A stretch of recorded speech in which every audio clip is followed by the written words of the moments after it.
ஏதாவது வேண்டுகோளாக இருப்பின் தயவுசெய்து என்பதை சேர்த்துக் கொள்ளவும்.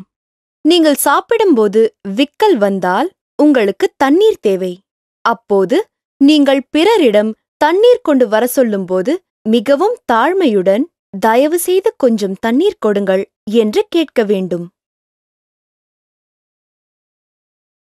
கொடுத்தவருக்கு எப்பொழுதும் நன்றி சொல்லுவோம். நன்றி ராமு. எவரேனும் ஏதாவது கொடுத்தால் அல்லது உதவி செய்தால் நன்றி சொல்கிறோம். நன்றி சொல்வதன் மூலம் நாம் அவர்களின் நட்பிற்கும் தயவிற்கும் நன்றியுள்ளவர்கள் என்பதை நிரூபிக்கிறோம். மேலும் நீங்கள் வேலைக்காரர்களுக்கும் சிறியவர்களுக்கும் தபால்காரருக்கும் போன்ற பலருக்கும் நன்றி செலுத்தலாம். ஒருவர் தன் வேலையை செய்து கொண்டிருக்கும் போது இடையில் உங்கள் கருத்தை தெரிவிக்க இடையூறுக்கு மன்னிக்கவும் என்று கூறி ஆரம்பிக்கவும். இடையூறுக்கு மன்னிக்கவும் சார். உங்களின் பெற்றோர் ஒரு முக்கியமான விஷயத்தை பற்றி பேசிக் கொண்டிருக்கிறார்கள் என்று வைத்துக் கொள்ளுங்கள். அப்போது உங்களுக்கு ஒரு முக்கியமான விஷயம் அவர்களிடம் பேச வேண்டுமென்றால் என்ன செய்வீர்கள்? முதலில் தடங்களுக்கு வருத்தம் செலுத்த வேண்டும். தயவுசெய்து மன்னியுங்கள் என்று கூறிவிட்டு அவர்களது கவனத்தை திருப்பிய பின் நாம் சொல்ல வந்ததை சொல்ல வேண்டும். நம்மைவிட வயதில் பெரியவர்களையும் ஆசிரியர்களையும் பார்க்கும்போது வணக்கம் செலுத்தவும். வணக்கம் மாமா. நாம் தினமும் காலை முதல் மாலை வரை எல்லாம் நன்றாக இருக்க விரும்புகிறோம். அன்றைய தினம் நன்றாக இருக்க எல்லாம் நன்றாக இருக்க விரும்புகிறோம். எனவே இந்த ஆசை நிறைவேற எல்லோரையும் அவ்வாறே வாழ்த்தி வணங்கினால் நன்மையே நடக்கும் என நம்புகிறோம். எனவே அவ்வாறு காலையில் வாழ்த்தி அந்நாளை ஆரம்பிப்பது நல்ல பழக்கமே. வகுப்பறையில் ஒழுங்கோடு நடந்து கொள்ள வேண்டும். ஒழுக்கம் என்பது சில கொள்கைகள் மற்றும் முறைகளை கடைப்பிடித்தல் ஆகும். இதனால் வகுப்பும் ஒழுங்காக இருக்கும். உதாரணமாக, வகுப்பறையில் ஆசிரியர் பாடம் நடத்தும்போது நீங்கள் பேசக்கூடாது. நீங்கள் பேசுவதனால் 3 தவறுகளை செய்கின்றீர்கள். நீங்கள் பேசும் நபரின் கவனத்தை திருப்புகிறீர்கள். உங்களின் கவனமும் பாடத்தின் மீது இல்லை. எனவே பாடத்தை புரிந்து கொள்ளும் நல்ல சந்தர்ப்பத்தை இழக்கிறீர்கள். மற்றவர்களுக்கு ஒரு ஒழுங்கின்மையின் உதாரணமாகின்றீர்கள். தெரியாமல் செய்த செயல்களுக்கு மன்னிப்பு கேட்கவும். மன்னிக்கவும் டீச்சர். சில சமயம் நமக்கு தெரியாமலேயே மற்றவரை காயப்படுத்தி விடுகிறோம். இந்த மாதிரியான தருணங்களில் மன்னிப்பு கேட்டுவிடுதல் நல்ல பழக்கமாகும். இதனால் நம்மை அறியாமல் செய்த தவறு என்று மற்றவர் புரிந்து கொள்வர். விருந்தினரை இன்முகத்துடன் வரவேற்க வேண்டும். வாங்க மாமா. விருந்தினரை நாம் மதிக்க வேண்டும்.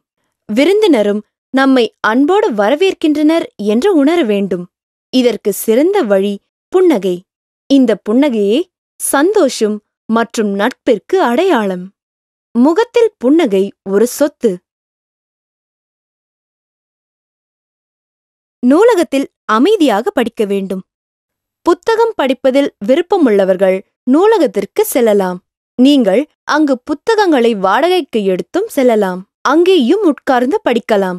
அங்கே சத்தம் போடக்கூடாது என்று எழுதியிருப்பதை பார்த்திருக்கிறீர்களா? நூலகத்தில் சத்தம் போட்டால் புத்தகம் படிக்கும் மற்றவரை நீங்கள் தொந்தரவு செய்கின்றீர்கள். நூலகத்தில் நீங்கள் அமைதியாக அல்லது சத்தம் போடாமல் பேசும் பழக்கத்தை கைக்கொள்ள வேண்டும். சாப்பிடும்போது மெதுவாக மென்று சாப்பிட வேண்டும். சத்தம் வரக்கூடாது. இதழ்களை மூடிக்கொண்டு மென்று சாப்பிடவும்.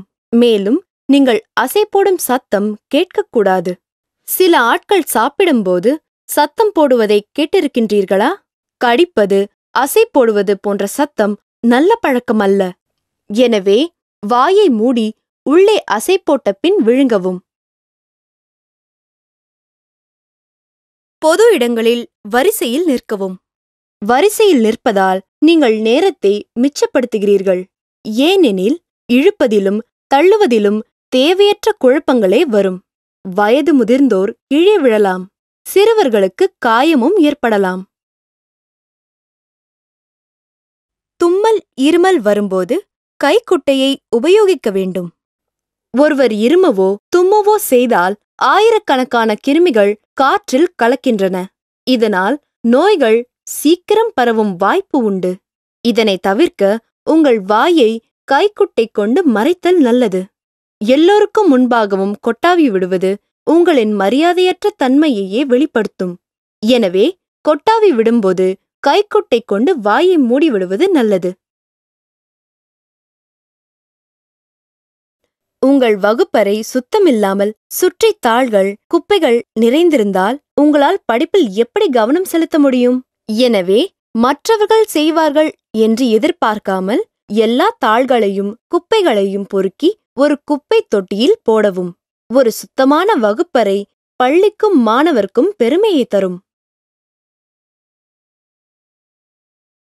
விரல் நகத்தை கடித்து துப்பக்கூடாது. கிருமிகள் ஒளிந்து கொள்வதற்கு நகங்களே சிறந்த இடமாகும்.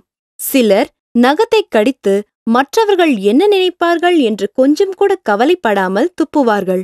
நீங்கள் நகங்களை கடிக்கும்போது இந்த கிருமிகள் வாயின் வழியே உடம்பிற்குள் சென்று விடுகிறது. மேலும் அழுக்கான நகங்கள் சுத்தமற்ற செயலே. எனவே நகத்தை கடித்து துப்ப வேண்டாம். கழிப்பறையிலிருந்து வந்ததும் கையை நன்றாக கழுவ வேண்டும். கழிவறைக்கு சென்று வந்த பின் கைகளை நன்கு கழுவாமல் இருந்தால் உங்கள் கைகளில் கிருமிகள் அப்படியே தங்கும். அதே கைகளோடு நீங்கள் சாப்பிட்டாலோ தண்ணீர் குடித்தாலோ உங்களுக்கு நோய்கள் வரும். ஏனெனில் அந்த கிருமிகள் உங்கள் கைகளில் தங்கிவிடுகின்றது. எனவே ஆரோக்கியமாக வாழ கழிவறையை பயன்படுத்தும் முன்னும் பயன்படுத்திய பின்னும் கைகளை நன்றாக சுத்தமாக கழுவ வேண்டும்.